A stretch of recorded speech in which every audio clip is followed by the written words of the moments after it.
Welcome back to another weekly GMBN Tech Show. Of course, no more Eurobike now, back in the regular set. Coming up on the show this week, we've got yet more tech news. Thought you'd heard it all from Eurobike, but we have got some new bikes to show you and some other very cool stuff. All the regulars from you guys, a bike build update that I filmed earlier on, and also we've got a park tool competition where you can win one of 3 custom sets of park tools handpicked by myself.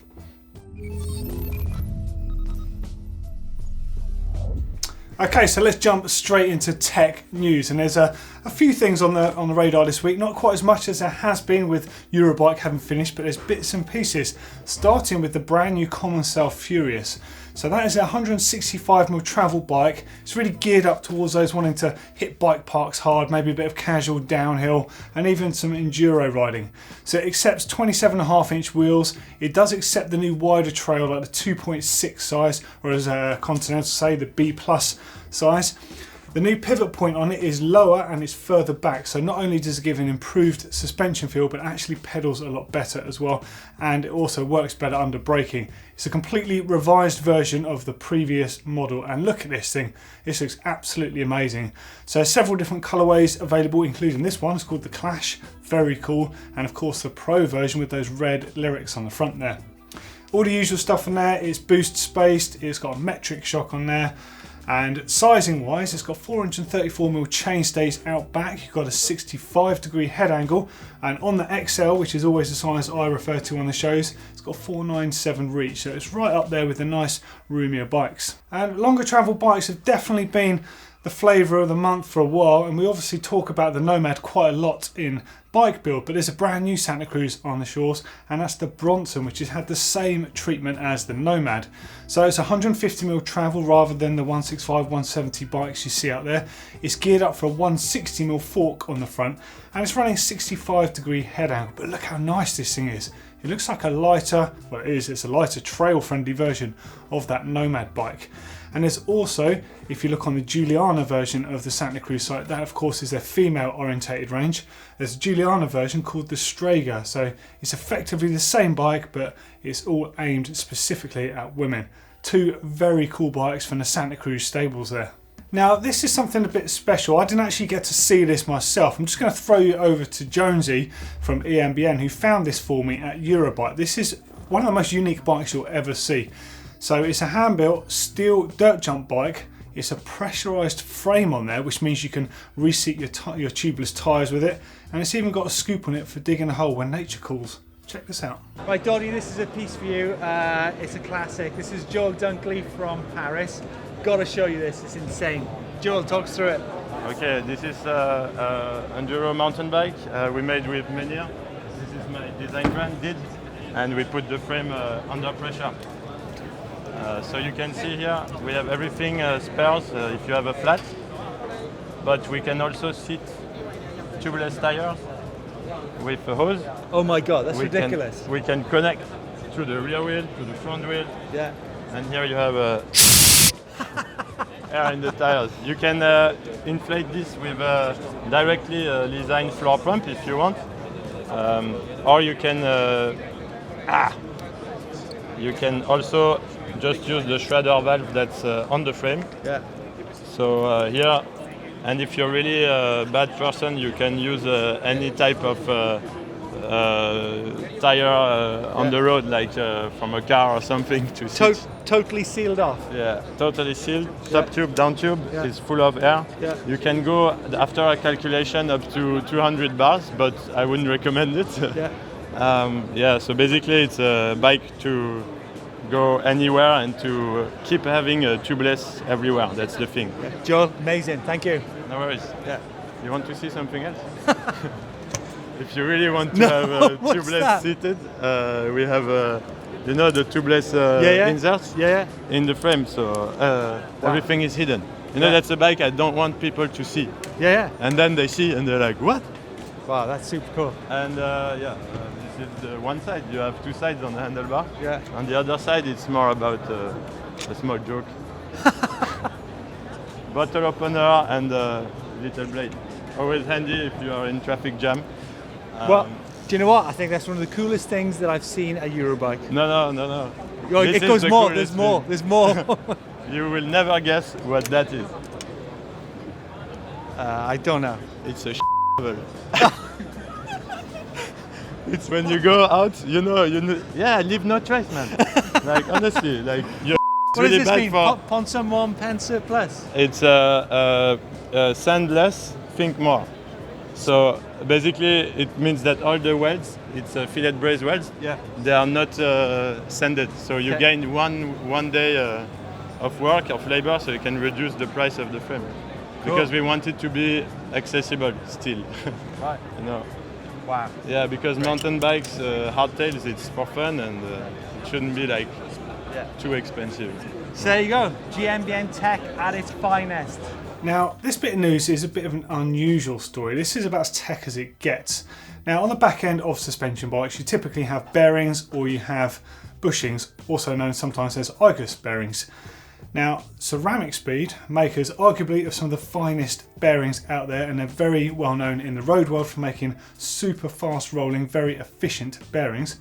They're about to revolutionise the mountain bike world with their new solid bearings. So take a look at this on screen. It looks at a glance just like a cartridge bearing. It's not like an IGUS bearing or a bush. It still revolves around a steel housing, but it's what's inside that's different.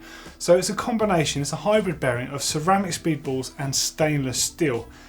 Now this thing, I've got to read some of these stats out. This is pretty incredible. So testing results performed with 2,500 Newton meters of radial force on there show extraordinary differences in wear and tear between the CeramicSpeed bearings at 1.8 million cycles and a market leader at 600,000. So they outperform the market leader by 3 times. These bearings are going to be a lot better in wet conditions because of the solid nature of them than it is with regular cartridge style bearings. So they could revolutionise bearings on the back ends of suspension bikes. What do you guys think? Have you heard about them? Now, I've talked about Dangerholm a few times, so in case you're not aware who he is, this is a picture of him on the screen now, so make sure you check out his Instagram page because this guy is absolutely tech nuts. So we're talking stuff like taking a Scott Genius frame, like the same one that myself, Blake and Neil ride, and scraping all the paint off it and polishing down any bit of paintwork possible to basically remove it and save weight. He built himself a Scott scale 29-inch wheel version at 6.22 kilograms. That's under 14 pounds.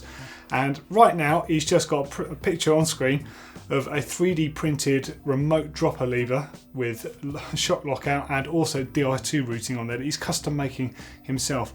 This is a concept drawing of the same thing, and this is the 3D printed model. Now this guy is next level tech, and I think I would love to go and meet the guy at some point. If you're out there, Dangerholm, and you're watching, please get in touch because we love what you're doing. We'd love to know a bit more about that stuff. In the meantime, make sure you give him a follow. His Instagram profile is in the comment section below this video.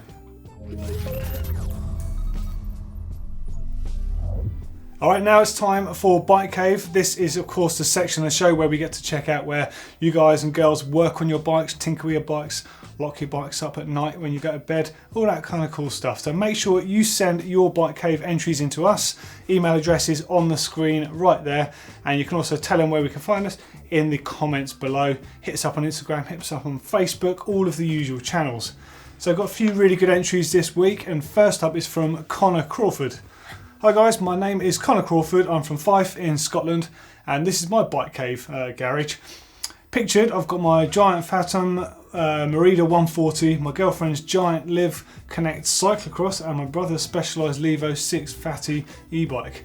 Is it really your brother's or is it yours? I think you might be a secret e-bike rider. But anyway, love the show, all the helpful stuff on there. Let's have a look at what you got in here. Pretty, it's nice and roomy in there, got a good light. I reckon you could do with a lick of paint, you can make it look pretty swanky now, I reckon. Giant's looking good, hanging up there, and the Liv. In fact, down the turbo Levo, that looks good. Nice to see you've got a beer fridge in there. Or is it a dishwasher? I hope it's not, I hope it's a fridge. Can't really tell from here. I've got to say, you could do with tidying up your workbench there. You've got a lot of stuff on there, some Phoenix cleaner down the back, Specialized helmet, a couple of Stanley tool cases. I reckon you should give that a bit of a sort out, mate. I reckon that would look really, really cool. But wicked entry. Thank you for sending that one in, Connor. Always good to see, especially from the Scottish viewers out there. Next up is from Ryan Doherty. I wanted to submit to Bike Cave. My wife and I have just bought our first house, so finally I have a two-car garage to store and work on my bikes. It's not perfect since we just moved in, but it will certainly get there. Perhaps I'll do it before and after later. Yeah, definitely. Let's have a look at this. Always good. The double garage, of course, is the dream, or a quad if you can really get a house big enough, but a double is good enough for most people. And that looks sweet. What road bike is that? Is that a Kona? I've not even seen one of those before. Nice little tool bench at the back with a little pegboard on there. Stack of car tyres in the corner. Must be pretty serious about your motoring. It looks like slicks to me, but I can't tell from here. Motorbike helmet up on the top shelf there. Nice little scooter. Park stool that on the wheels, just like the one I'm sat on now. Good collection of bikes. Banshee Rune, that's a good bike that. Quite progressive geometry on it. Can change the BB height on it quite easily in the geometry. Really into those. Another pegboard at the back there with bikes on there. And is that a YT as well? Yeah, it looks like a YT. Nice. And there's a sofa too. That is living the dream. You get a pool table in there. I reckon that'll sort that one out, Ryan. Nice work, guys. Thank you very much for sending in your Bike Cave entries. We love seeing them here at GMBN Tech. See you next week. Welcome to Rewind. This is our retro section of the show, and we've got a couple of great entries for you this week. Okay, so we've got an absolutely brilliant one coming from Etan Heller. This is my 1992 Bridgestone MB2. Bit of a cruiser build, but with some early 90s anodised parts like pulls components, including the love levers on there. Right, let's have a look at your bike. Oh man, those brakes are mint, aren't they? What are they called? So pulls components, moto lights. Yeah, okay, so pink and blue. Does that mean you had two sets of those? A set of blue out back and pink out front, you just swapped them over, one each? Either way, really, really nice. We looked at some of the pulls components stuff recently, so did a rerun of purple anodised, of course. Oh, look at all those headset spacers. That's looking pretty good. I can see some Ori grips on the handlebars there. Whoa, what sort of handlebars are they? Looks more like a moustache than a pair of handlebars. You got a Ritchie stem, kind of reminds me of the old Synchro stems of that period that everyone used to run. And just admiring the frame, actually, the lugs on that, really, really quite nice. Wicked, thanks Etan for sending that in, really cool to see. Next one is, in fact, we're only going to have this show because this is such a good one. So this is from Daniel Gunnison. I recognise your name, you've sent some stuff into us before. I bought a kind of retro-ish bike, Sauser DOS Dyna from 2010. When it originally came out in 2005, it was one of the first 29ers. My intention with the bike was just to ride it, but working as an industrial designer with a love for mountain bikes, it started itching inside me. The first bit of work was just a sketch. Basically it's like a modern retro build. So it's now running Shimano XT 1x11, absolute black oval chain rings. Right, I just want to have a look at this because I did see it. Right, so that on screen is the shot of how the bike should look. Quite a nice bike. Kind of looks very average in that sort of colourway there. A little bit grubby. And the second shot is your concept drawings, the rebuild Sauser DOS Niner.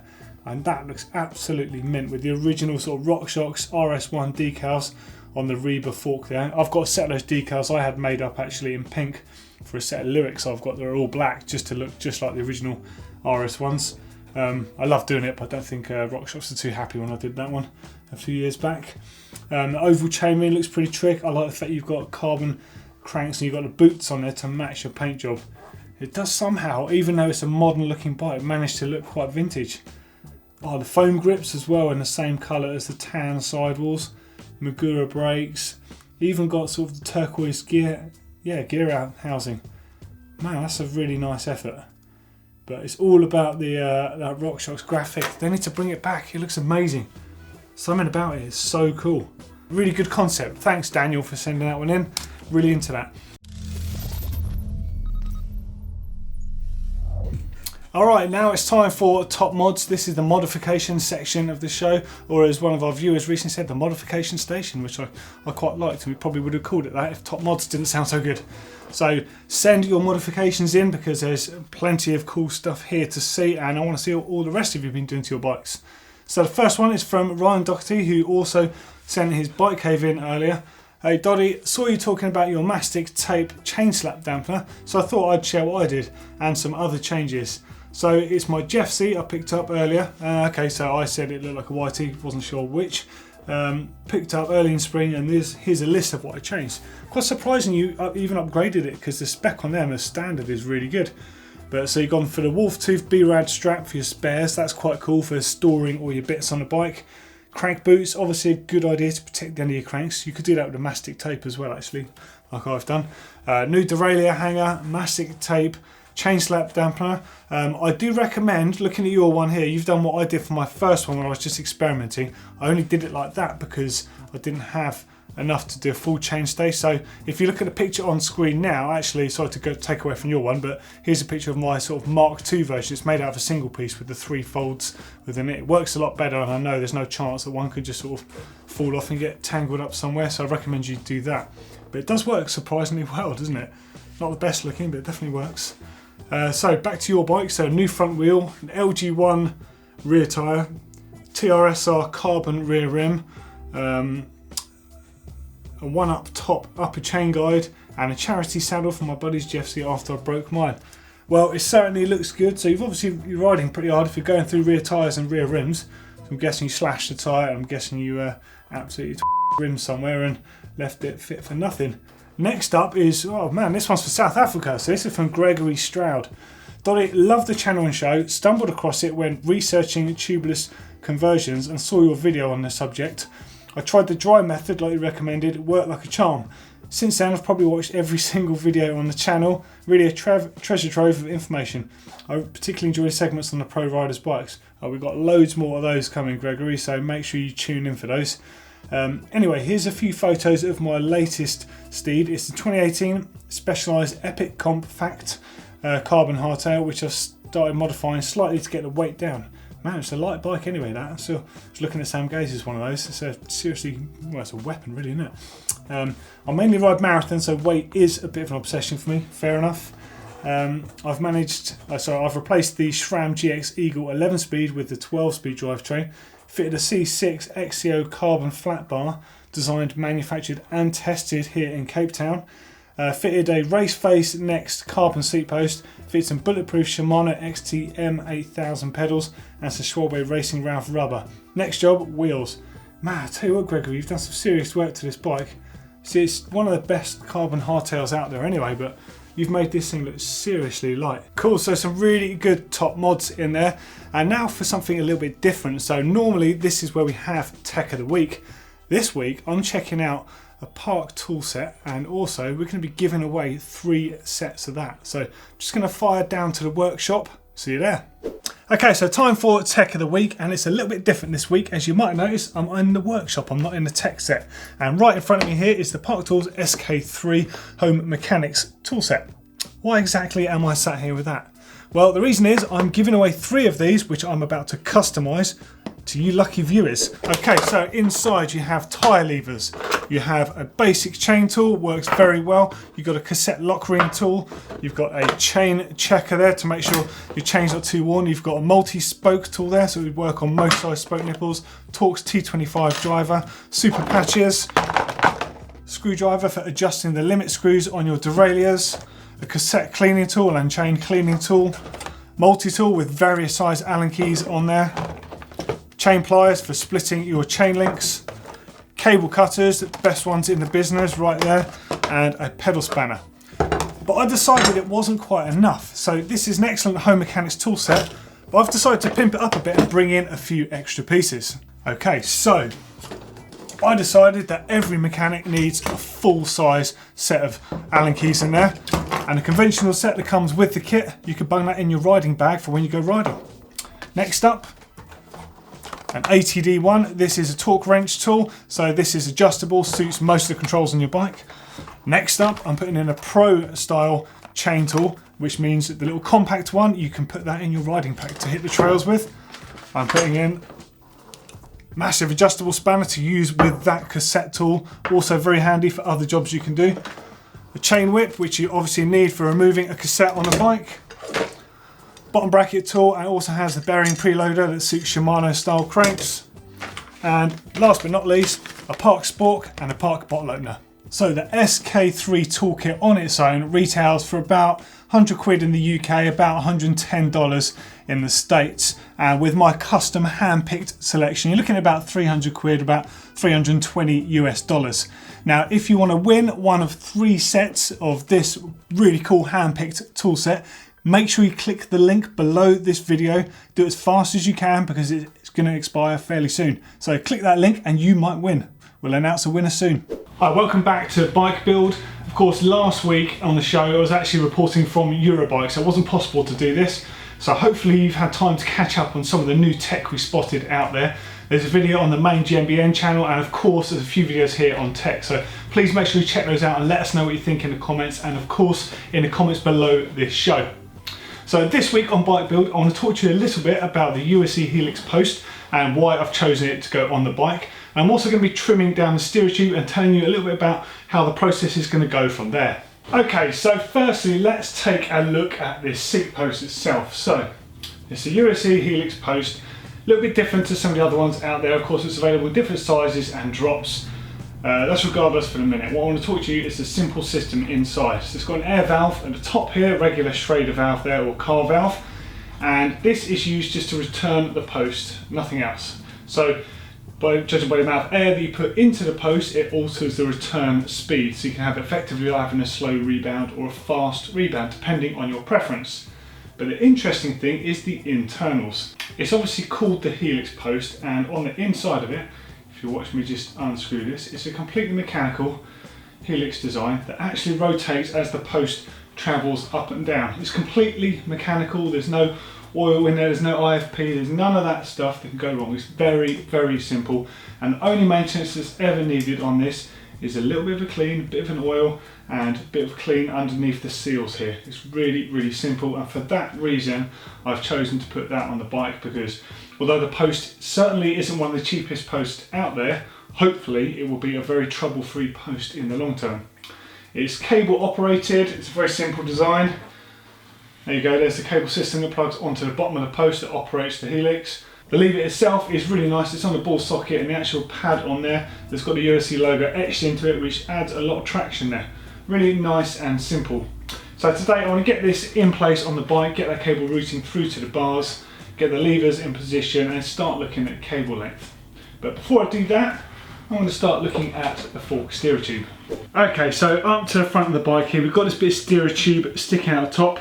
Although I've not completely finalised the front end, I'm going to nip this in the bud, get this cut off and get this filed neatly now. Now you've got a few options for doing this. I'm just going to run you through the one I'm going to do now because I've actually broken my hacksaw blade.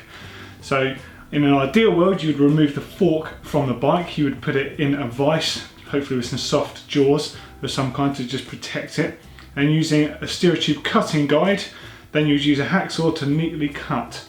Now what you want to do is carefully mark where you need to do it. So in this case I've got a couple of spaces under the stem. I think I'm going to put one more just for safety's sake, because then that can always go on the top afterwards. Gives me an element of being able to move it around, and if need be I can do another cut later. And then, because of the fact that the way the steerer tube preload system works, you make a mark, a little tiny score mark on the steerer tube using the top of the stem as a guide. You want to be cutting below that 3 to 4 millimeters, just to allow the steerer tube to be able to pull up into the actual stem itself when the top cap preloads it. Okay, so over to the old Doddy cam now. Right, so as you can see I have my spacers sat here on top. They're not the final ones I'm going to use, but they do represent the correct height, and it also means I can lower that stem and I can also put some on the top. So using a screwdriver I'm just going to score the steerer tube at the top here. So I've got a mark on there, so now I can remove the bits from the bike. So this is only nipped up for the time being. As I mentioned last time, this is just a dry installation for now, because I am going to be coming back and doing some of this stuff after. So I've got my 3 spacers there. As always, you should make sure that you remove the goods from the bike and put them in order on your workbench so you can keep track of everything. Right, so there's a number of seals and stuff in here to come out. As you can see, it's a nice tight rubber seal there on the top, just to keep out all the gunk.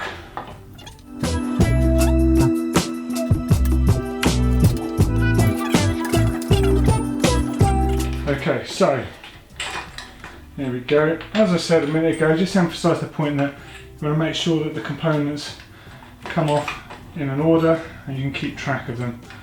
So there's the seal, bearing I'm going to leave in there. Again, that is dry. Now let's take this over to the workbench here. Now, as you can see right there is my score mark I've made on the top there, and that is where I'm going to make my cut. Now usually, as I explained a minute ago, I would be mounting the steerer tube into a vise, and I'll be using something like this, which is a steerer tube guide. So it's for saws. The idea is that when you find your mark you're going to cut on, you screw this into place just to hold it there, and you make your cut there. Makes for a very clean cut, and afterwards you would use a metal file, something like this, just to make sure that the edges of the cut are nice and neat. However, I do have an issue this time because my hacksaw blades are all broken. I've been using quite a lot around the house, so I'm actually going to use one of these. This is a pipe cutter, and they're very, very useful. Okay, so we're back on the bench here, and as you can see, there is the mark that I have scored. You can use other methods for this, including using a Sharpie, which I'm going to do now, just so you have an easy visual reference. Now, I said to you, you should ideally be going 3 to 4 millimeters in from that mark. So if we just have a look at this on a tape measure, you can see roughly where I'm talking about. So about here. So that is where I'm going to make my cut, and as I explained to you, I'm going to use a pipe cutter. Now this is quite a cool piece of kit, has a blade on it, it's very commonly used in household and DIY stuff. So you literally sit it in line with where you want it to be, you tighten it up, and you basically just spin it around. So I'm going to do it here so you can see it in the light. You make your cut, and you slowly start just increasing the tension on there, and as you do that, it's scoring it, and it makes for a very, very neat cut.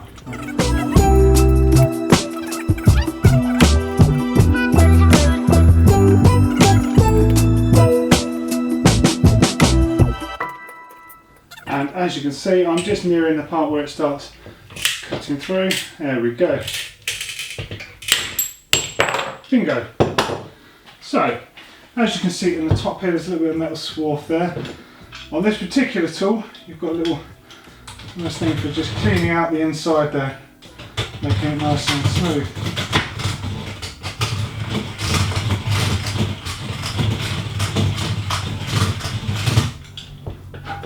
That's good. Now the outside isn't quite so smooth, so just move that bearing aside for a second. Now just going to take the file to it.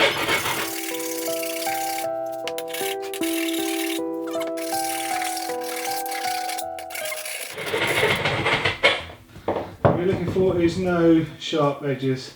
Yeah, that's good. So just want to make sure that's nice and clean. I'm just going to give that a wipe down, and we should be good to move on. Okay, so I've just replaced the bearing back on there, and I'm just going to start sliding it back into the frame. So pass that through nice and neatly. House that in there. Push that into place. And little silver washers, the O-ring that goes on the outside as a seal. Passes on there. Top part, just slide this into place.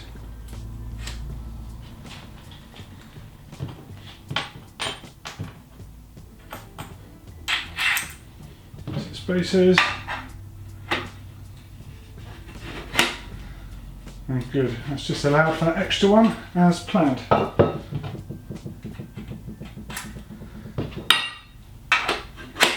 There we go, we've got an optimum level there for securing it, and it gives me plenty of room to play with, and there's still enough steerer tube to trim down afterwards. Now of course, when you're fitting this in the final parts of the bike build, you will need to put a star-fangled nut inside. And what exactly is a star nut? Well, it's one of these little fellas. Now the idea of this is it bashes into the steerer tube itself, stays in there, locks in because of those sort of barbs. You have the top cap that sits on the top here, making it all nice and neat, with a bolt that runs through the top cap, sitting in it of course, and into this. And when you tighten it, it pulls the steerer tube up, preloading those bearings. So that's obviously a very useful thing to have in there, because it makes sure your steering works efficiently at all times. And to fit those, you need one of these. So basically you thread it in. I actually need to replace my bottom part on this one, so there's no problem because it's a replaceable workshop part. The idea is that that sits in place. You bash it in with a mallet such as this, bang bang bang, goes into the proper depth, and that stops on the top of that steerer tube, so you can't go any deeper. It goes to the optimum depth there, and then happy days, your headset is done. But for now we're doing the dry fit, so next part to move on to is just start routing some of the cables through. So I'm just going to do this on Dodcam because filming alone this will take some time otherwise, and then we're going to continue this next week where there will have been quite a few more things, a bit more development on the bike build itself. Okay, so back on Dodcam, I am just looking at one of these Park internal routing kits. They're really good for fitting internal cabling. So what I've done is remove the two rubber bungs from the frame, passed it through, there's a little hole just down there above the BB shell, pulled it all the way through, tracking it with the magnet. You basically track it all the way through the frame, put it out the other end here. Then I am free to attach this to the end of the outer housing and put it back in for the internal cable routing.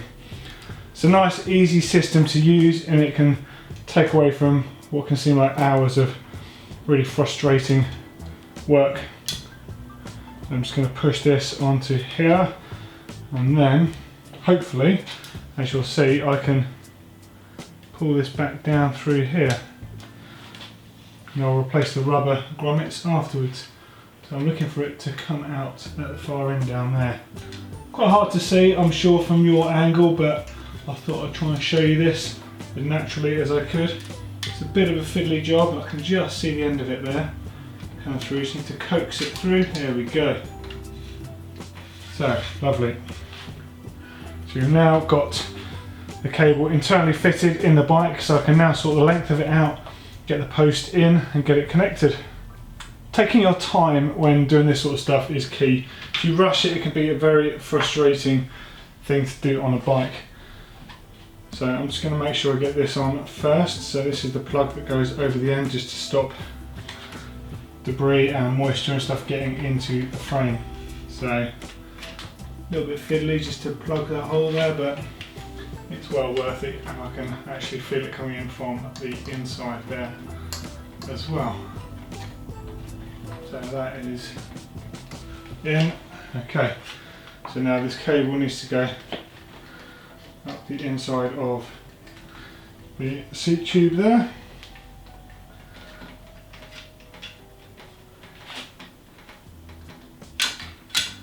And then we can dictate how much we need to connect to the post. And there we go.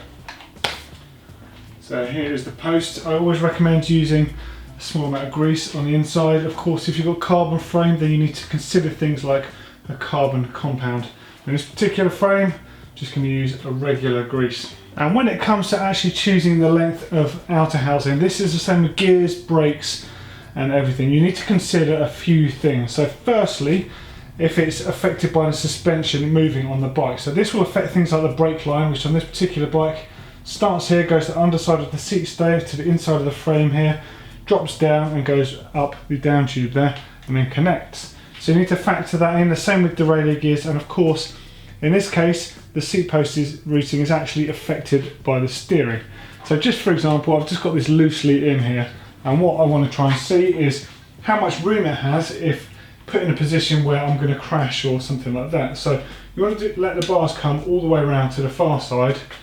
I'd say give it enough so you could effectively do a full X up. That's fairly safe for a crash situation there. And then you'll find if you hold that in place, it's absolutely fine going back the other way as well. So that is a good length. It's not too long. Of course, some people choose to go a bit longer for safety, so we could do that. Let's just pull that through a bit. it's still going to look nice and neat. I think the shortest length cables without hindering anything is the optimum length to go for. Then of course you need to work out how long you need this to be in order to connect to the bottom of the seat post with your considered saddle height on there. So in this particular case, I'm not quite sure on my setup yet, so I'm actually going to leave this a little longer because you can trim the inner cable down from this end. So I'm just going to deal with that afterwards.